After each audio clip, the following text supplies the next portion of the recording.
Hey there. Welcome to another episode of Carve Your Own Fucking Path, a podcast made to inspire you to create a life and business on your own terms. You'll hear candid interviews with people who have boldly decided to blaze their own trail, and the occasional solo show with me, your host. I'm Willa McDonough, on-camera coach, storyteller, and remote video producer. 5 years ago, I moved from my home base of San Francisco to the coast of Portugal, taking a big leap into the unknown. Some called it courageous. I called it carving my own fucking path. Today, I live in Lisbon and run a business that elevates your online presence, helping you show up confidently on camera to create videos that showcase your brand and personality so you can get more visibility and attract clients by being yourself. If you're just starting out in business or you've been doing it for a while, you're sure to pick up tidbits of actionable advice and hopefully feel inspired by stories from people who have chosen the unconventional and sometimes messy path. And if you've been waiting for a sign to start carving your own fucking path, this is it. I'm so happy you're here. Welcome to the podcast. I have Elizabeth Killi with me in studio in Lisbon. She's a very special guest. Well, we call her the goddess. What? It's true. So you're an international fitness model, a dancer, a surfer, a pole dancer, Yeah. and now a skateboarder. That's her new thing. I'm trying to get a hang of it, yeah. Jet setting around the world, and a masseuse for the surf competitions. A little bit of a schizo, it sounds like. Oh, and a horseback rider. Yeah. So many hobbies, and fitness and nutrition. You have a website and you have tips, and on your social media channels, you're always inspiring people to eat healthy, be healthy mentally, take care of the planet. So as an inspiration, Oh my God. of course I wanted to bring you in and ask you some questions, because this podcast is all about women who are carving their own path. You have definitely been living untraditionally, I would say. Yes, and so true. we're the same age. You just turned 40. 40 freaking 40. And if you saw her in person, you would definitely not think so. 40 is the new 30, though. I definitely believe that. From the outside looking in, it takes a lot of courage and guts to go out there and carve your own path. If you could give a little snapshot, a little bit of a bio. Mm-hmm. Well, I guess it was a feeling that I always had when I was growing up, that we did a little bit of traveling with the family, and it just, I realized that the world is huge. There's so much to study and learn out there. And I was always a very restless person, very curious, and also very, in love with the movement. So all my hobbies is very connected to physical movement. It's dancing, surfing, snowboarding, skating, the horses, so all this connected, and my curiosity, I think, and maybe a little bit of the lack of consequence analysis, as my father always put it so nicely, put me here. I am from Norway, and in Norway, you don't just go sideways. You follow the path. There is a very specific, you should study, get your relationship going, get married, have the 2 kids, have the Labrador, the Golden Retriever, and the house, and then the cabin in the mountain or by the ocean, and then you just live your life like that. And I just never, ever felt that made sense to me at all. And also because I had a lot of dreams when I was a kid. I wanted to be the dancer, then I wanted to be the snowboarder, then I wanted to, there were so many things going on. And I think the curiosity just took over, and especially the curiosity towards the world, that I knew I wanted to see more and learn more. It made me accept a lot of crazy offers for work, and eventually got me to Portugal, where I've been trying to follow slowly my heart instead of everybody's advice, because my heart doesn't necessarily lead to that square type of life with the set income and, the set path. So it's a bit risky, but also I don't think I could do well without it. It has to be like this. And so as a little kid, you had been exposed to different cultures and different ways of living. Culturally, did you feel the pressure Yes. to do those things? No, I mean, the pressure to live the typical Norwegian path, which is very organized, very structured, that pressure, yes, I did feel. Okay. My family would not recommend me doing any of the things I've done, let's say.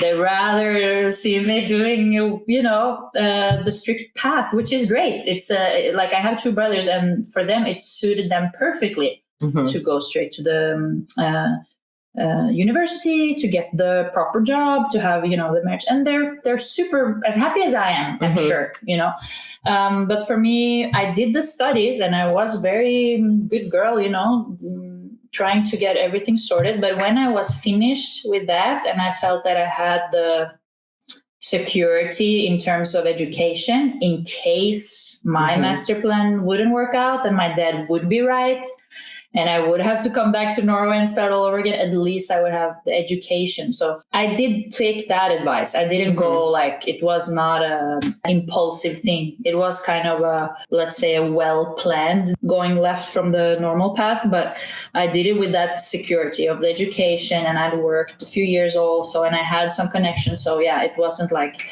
complete, nutcase decision, but I never regretted it. No, but it's always a struggle to explain it and stand by your decisions, because when times are tough and your plan maybe doesn't work, then people are very quick to be like, but I told you so. Like, why didn't you do what I told you to do back in the days? It's a constant, like, you have to defend yourself a lot.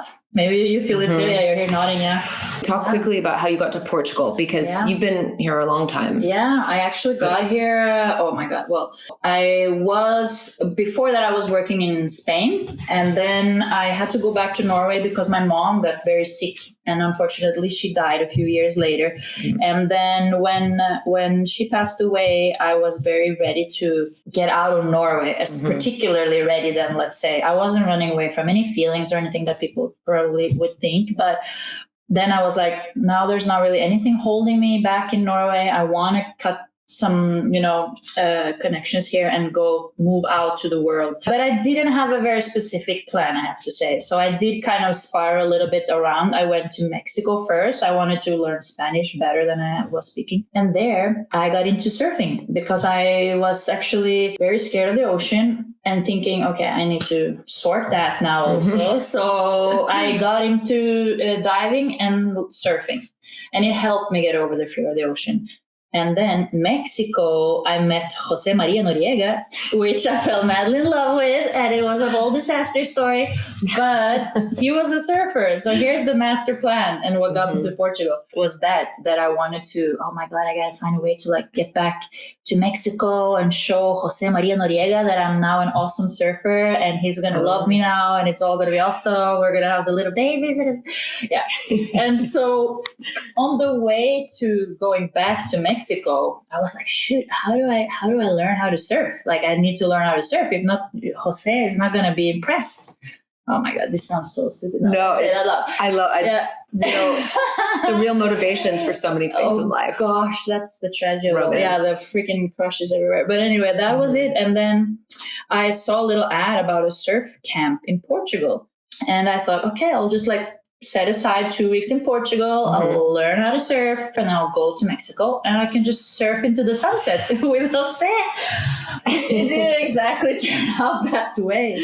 Jose was busy. He's a freaking instigator of a lot of things in my life, I have to say. And then, I kind of got stuck in Portugal because I realized surfing is hard. 2 weeks was like, okay, what are you thinking of?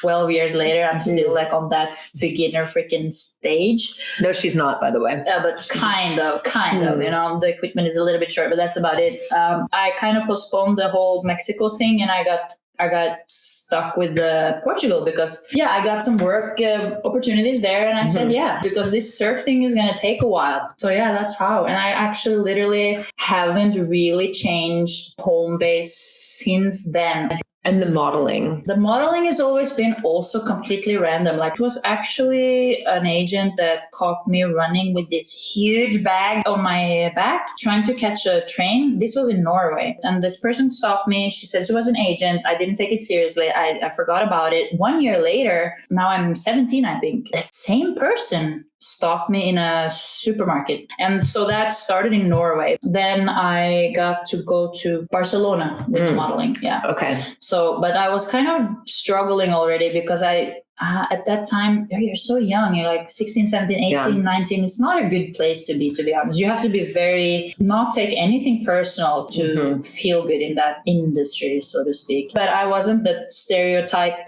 figure. So it was a struggle to fit into the mold. I took it a little bit personal when I was that young. You know, they're like, you're too tall, your shoulders are too wide, your eyes are too blue, whatever it was, you know. So I wasn't completely loving the work. So then I was in Barcelona, I was single, and I wanted to quit with the agency. So I was a little bit lost there. To get back to the modeling thing, it's kind of then just has kept coming back randomly from time to time. And then I tried to move away from it again, like always, or I actually never tried to move into it. I've never looked at it as my career path. Oh, really? All. Yeah, not really. Yeah. Okay. I've always been an active person, and gym was my favorite subject in school, and, snowboarding, all that. But it was just a natural thing. But I think I started to really train and work out and eat right for the right reasons when actually after my mom passed, because then I realized, oh my God, I don't want to be sick in my life. And I don't want my friends or my family to be sick. It changed the whole perspective of eating right and taking care of your body and sleeping and trying to stress less and all those things. Whereas before, when I was in the whole modeling thing, makes you work out and eat or not eat for all the wrong reasons to mold your physical you, which is not even always your physical you, because you're kind of fighting against what is, at least I felt. Yeah, I was way too athletic for the industry.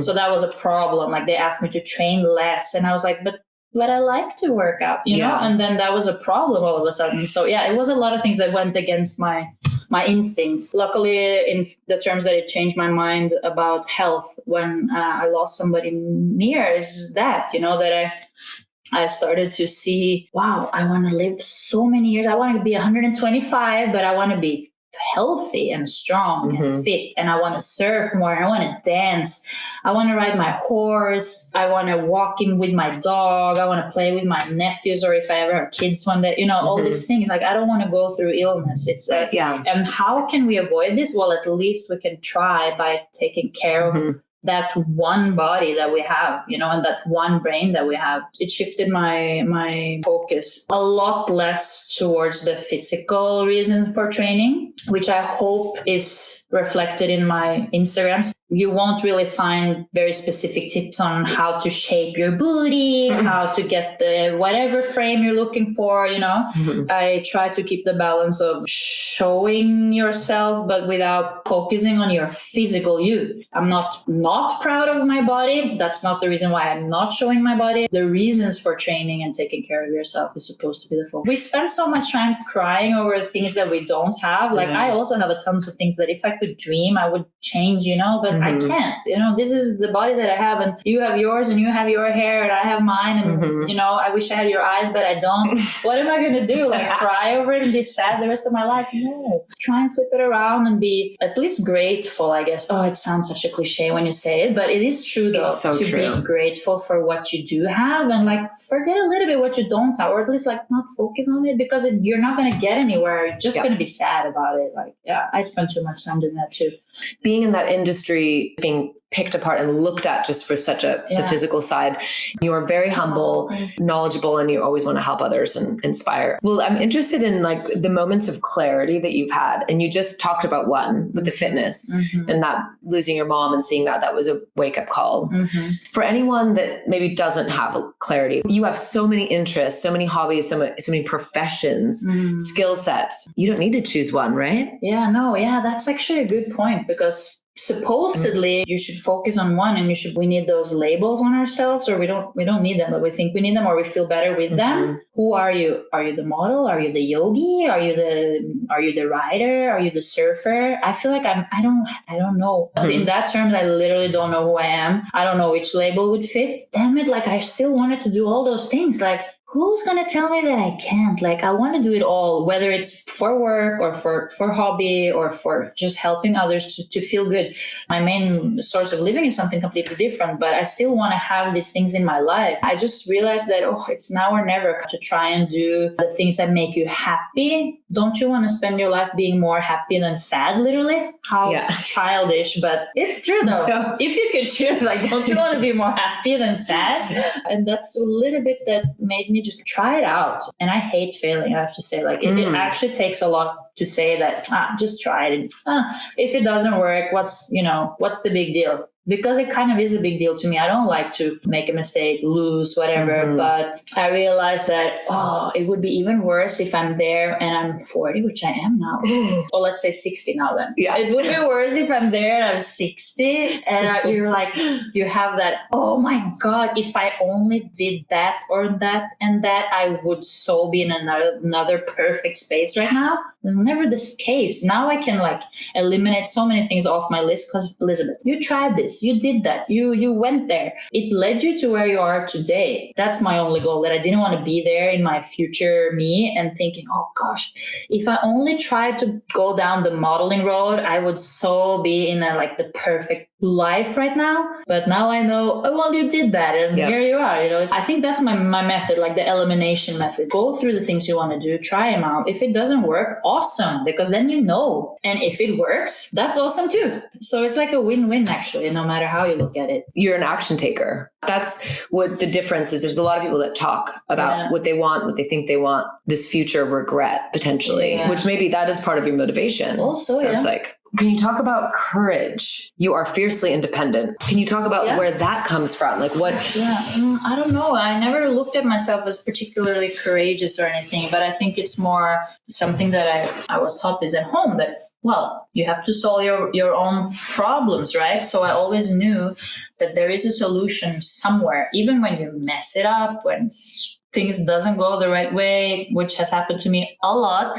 So there has been a lot of mess to clean up for sure. Then the only one who has to pay for it all is me. And that's not a big deal. Like me, I can deal with that. I think it would be way worse if if you look at it, like you had a bigger responsibility. Like if you imagine other people involved in the whole equation. Mm-hmm. I think when people say that, you're so courageous, and they say to you too, and they say to everybody, I guess, that maybe is in our situation, is that the only thing that I think is hard for people is to change something and go into something you don't exactly know the outcome of. So it's just easier to stay where you are, because at least then you know probably what's going to be your future. And that safety, I think, must be something extremely strong in our instinct to make most of us react like that. Mm-hmm. I think so. Can you talk about risk taking? Where does that inner risk taker come from in you? And if you were to talk to someone that is full of fear of what would you tell them? Oh gosh, that's a good question. Because I actually, ironically, I'm not as impulsive as I might sound. Well, my father thinks I am, but I don't think I am, because I do try to look at the potential alternatives of my actions, to face your fear in those things. Like, I don't know, it would be to try and have your curiosity take over. Like, don't you want to know though? Like, I realize a lot of people also they don't say, oh, you're so courageous, but they say you're so lucky to be where you are. And I'm always like, I don't see the luck in this at all, actually, because we just chose things that took us here, So you can do it. Anybody could do it. All my friends could do this. It's not something like you need. It's not brain science, Then it's just a series of choices. Well, if it doesn't go the way you plan, like you said, what if? That happened to me a lot, Oh my God, so many things I've started that this is not going well. I'm not even comfortable. It's not how I imagined. But I think I just started flipping it around, and well, that's good too, because then you know that this is not in your nature, or it's not something that you at the end liked or were comfortable doing. So many ideas I had. I want to be a photographer. I want to be this. I want to be that. And okay, I do it. I go there and I try it. That's maybe the difference. And then I realize by doing it or by chasing it that maybe actually, now that I see what it is about, maybe it's not the thing that I'm going to do forever or not, So if it's this unsolved mystery in your life, you have to get it out somehow, or you're going to flip out when you're 60. I'm pretty sure. You don't want to have that tragic life crisis when you're midlife, which is now 60. For sure, Exactly. it's not. Be all bitter about the things you didn't do. It's so true. And so many things you've said I resonate with, because when people say, and I say it to people that have full-time jobs with 3 kids and are running a business and a household and a partner and exercise, and like, how do you do it all? Or looking at things, oh, you're so lucky you're in this position. It's a series of choices. So what do you feel like is like the priority for you? Oh God, the priority now, like in my life, they're kind of simple. And they sound so hippie actually, but first I'll have freedom and health, because who are we without health? Oh my God, the worst thing, no money can fix that or can make it better. And love. Yeah. To have love, to give love, to feel love, to lead with love. Oh, I sound such a hippie, and I'm not I'm not typical, but it's pretty simple though. It's cheap, it's for free, anyone can have it. At least in our part of the world, the freedom part and love we can all give and receive. I think it is actually as simple as that now. I literally realized that I am living with everything that I need. And hey, I'm single. I'm not, so it's not like, oh, she has everything sorted. She has the beautiful husband and the 2.5 kids. No, I don't. You hear that, folks? The dog. She's single. Yeah. Well, okay. Great segue, because how has love affected your path? Clearly it detoured in an incredible way your early years. You wouldn't be sitting here if it wasn't for Jose. Yeah, that's true. Tell us a little bit about how love has affected your life, and also now if things have shifted for you and what you want. Oh gosh, I think it's actually, I guess at the end of the day, I am that romantic that, not in the term that, oh, you need to give me roses and open the bottle. Not that at all, because that makes me almost uncomfortable. But in my thoughts about love, they have probably been a bit juvenile, innocent. You read it in the books, it's like the perfect ending, fairy tale. To fight for love and to go chase it and all those things. So I've been that person. Oh my God, Jose is the perfect example. When I have been in love, I give what I have for that, and I'll go to the other side of the world. I'll totally give it a go, Literally. I will go to the other side. Yeah. I've done that too many times. But yeah, it's true. But I would do that, and I have done that. That has definitely also got me in these situations in life. Look at the freaking Jose. He got me to start surfing. I went back to the other side of the world, not having any promises from him at all. But that was the romantic idea. No, there is this person on the other side of the world. It's totally I have to figure it out. What is this? And I think I've always believed in that idea that there's this fairy tale story, but maybe love is a bigger context than just you and the man, there, because now I'm not in a relationship, but I don't feel like anything is missing exactly. I think it's all summed up in that love is a bigger term. I have tried to lead my life a little bit more with love to everyone, to you, to my family, to my animals, to my friends, to nature. Oh, again, I sound so hippie. No.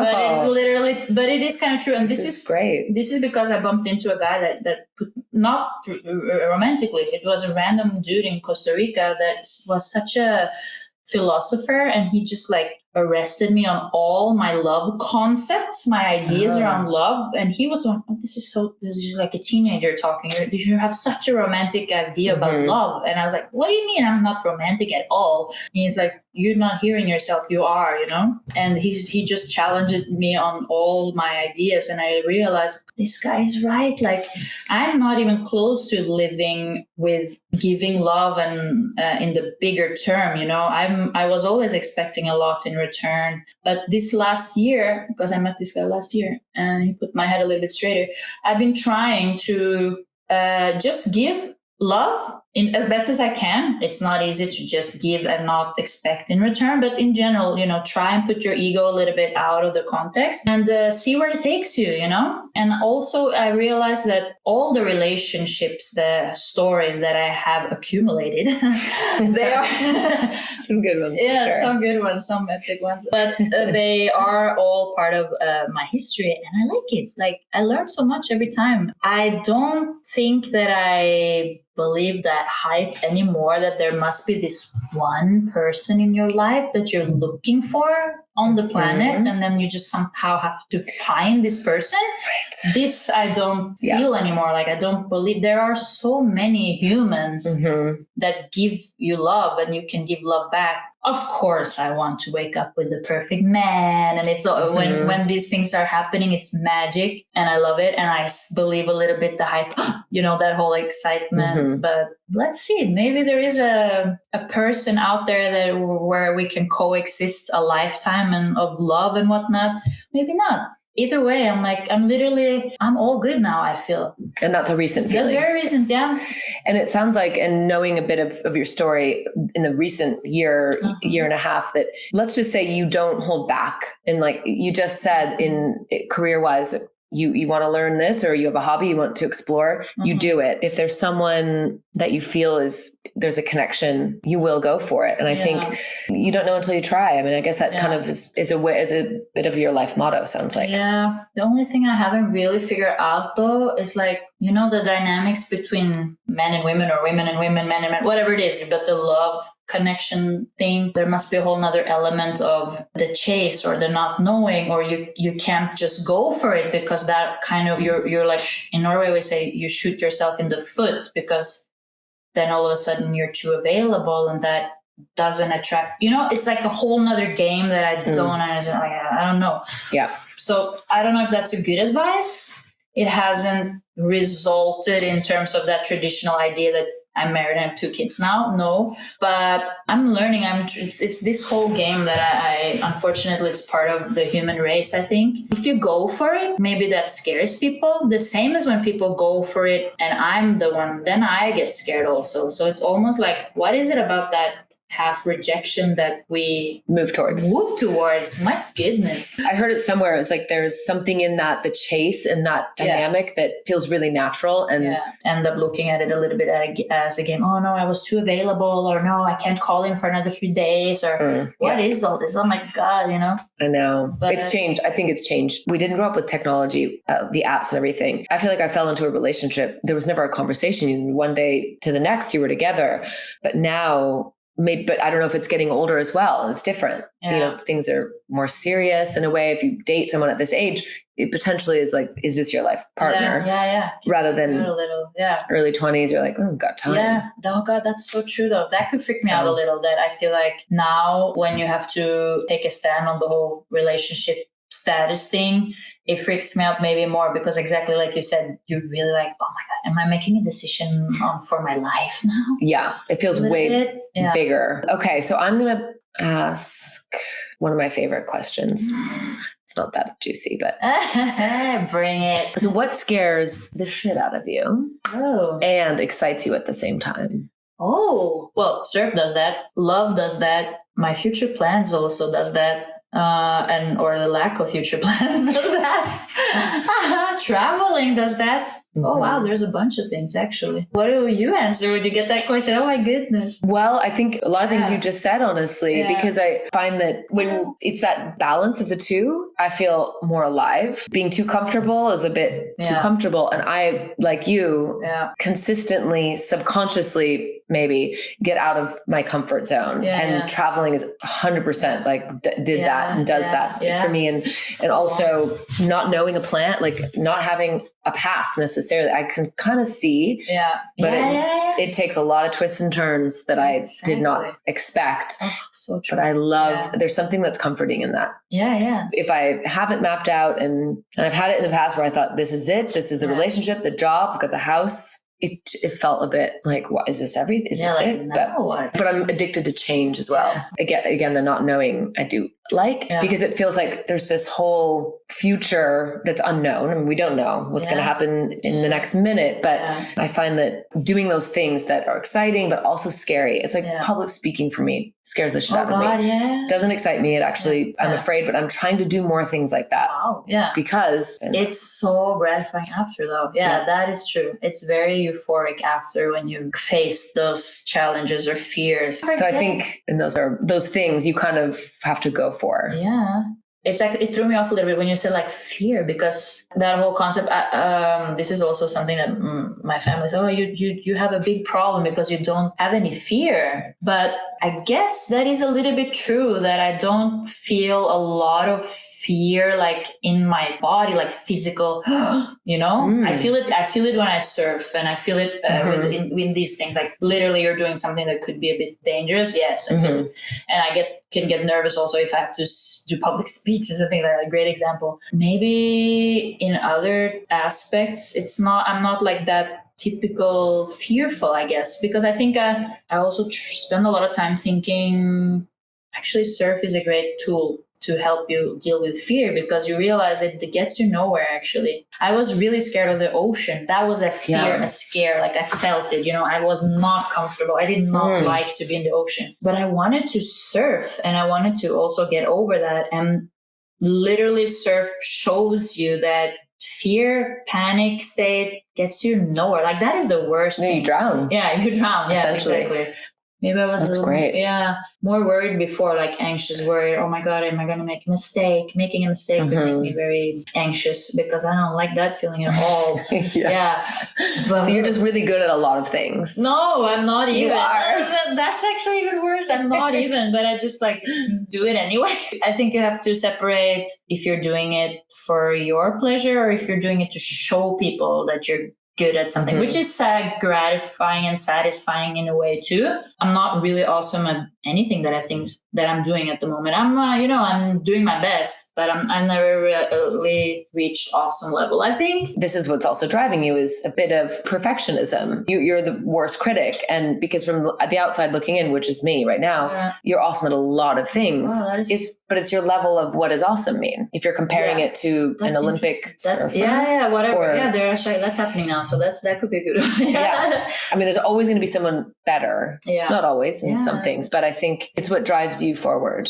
Sounds like it's just, you're never. When I was, this is actually also very recent, because I didn't like to do things before if I wasn't good at it. Like that was a huge motivator to be like, you have to be good at it. If not, I wouldn't go public. And it's still a struggle. Like nowadays, when you can publish what you do, everything, it's like even harder, it has to be good. Or does it really have to be that good? I actually find it kind of courageous when people are sharing things and you can kind of obviously see, okay, this is not a professional gig or this is not a professional dancer or whatever it is, but they're sharing it still and they're enjoying it. And that is already way more courageous in my mind than I don't share too much, because I find that hard actually.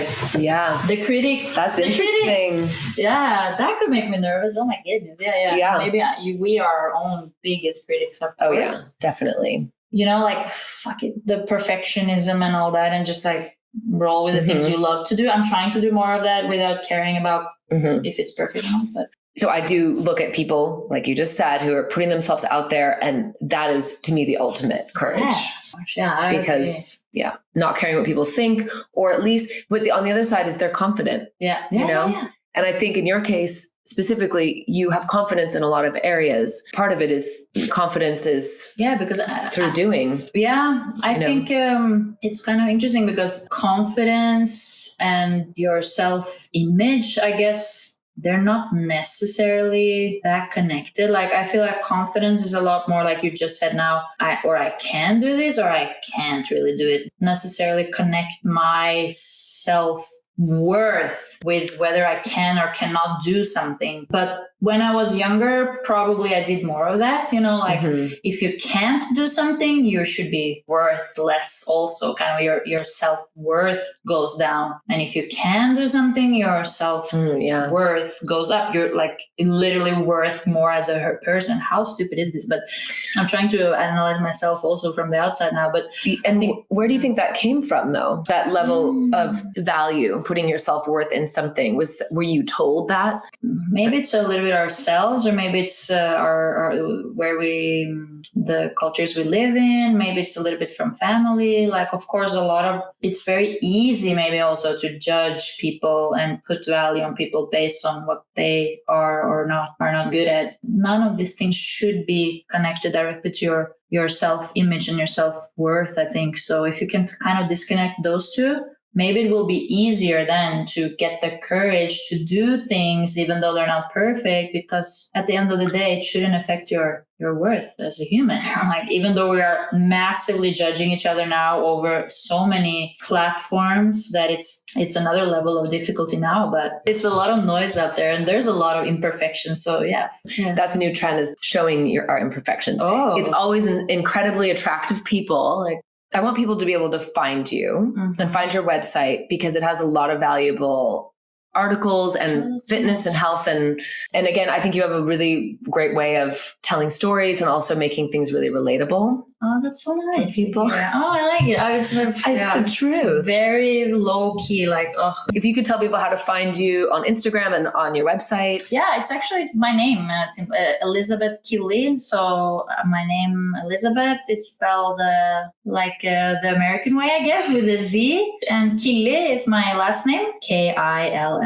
So Elizabeth Killi together. My Instagram, my webpage, the whatever is on Twitter and whatnot. I'm not really. Are you on Twitter? No, I have an account there. I think it lives its own life somehow through Instagram. I don't even know what's going on there. To wrap it up, the path that you're on now, you're doing all these things. It's two things that is like I'm trying to get up and running now. And one is actually my all-time dream, I guess, of having a tiny farm by the ocean with my horses and animals, and maybe one day, you share it with someone or whatever. And of course, I want to try and keep it as eco-friendly and functional as possible. It's very hard to be, zero waste and all that. But the idea is at least that it's kind of self-sufficient. And then I have another project, which is actually about, it's a tiny, let's say, clothing line. Like, I don't want to get into the whole producing even more clothes where we don't really need them. I'm not a huge fashion person. My closet is very limited, and I love my clothes that I have them for so many years. If they're you can't even imagine. I have dresses that I bought when I was 16 and stuff, and they're still living. I don't have the heart to throw them out, but it's a selected few, and they're still with me. So, but this idea comes from actually surf. Because I was missing, I always wear a dress when I go surf because I realized it's just a very functional piece of fabric that you can wear as actually you can wear on the beach or wear to a work meeting or to a cocktail party or whatever you're going to, a fancy thing after. But you can also wear it to the surf and you get into your wetsuit or, change your bikini very easily. And from there emerged this idea about creating some beachwear, which has multifunctions that is also made out of recycled material and also natural material. So let's see. I will try it. I'm a terrible businesswoman. It's luck that I'm even that there's money in my bank account sometimes. Trying things I'm not good at, which is should be my slogan or something.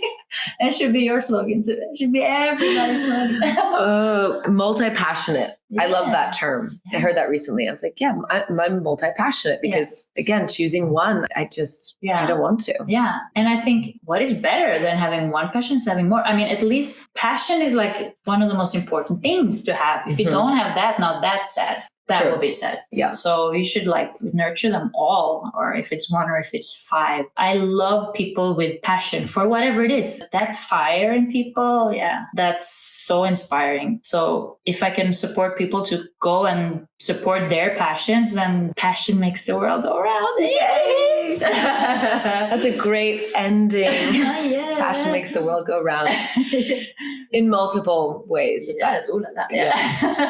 That will be another That's discussion. the next one, yeah. Thank you so much for being here Oh, thank you so and much sharing for having me. your stories and insights and inspiring all of us. For asking all the right questions. The goddess of Ericeira. God, I'm going to sleep so happy tonight. Thank you so much. Until we speak again, which will be very soon. That brings us to the end of this episode. Thank you so much for being here. If you enjoy the show, please rate and review on Apple Podcasts. It makes a big difference for visibility. And even better, share this episode with a friend. And don't forget to subscribe so you never miss an episode every other Wednesday. If you're interested in working together to elevate your online presence, I'd love to hear from you. Reach out to me on Instagram at whereiswillow. I also hang out on LinkedIn, Willow McDonough. Until then, cheers to carving your own fucking path. I love you.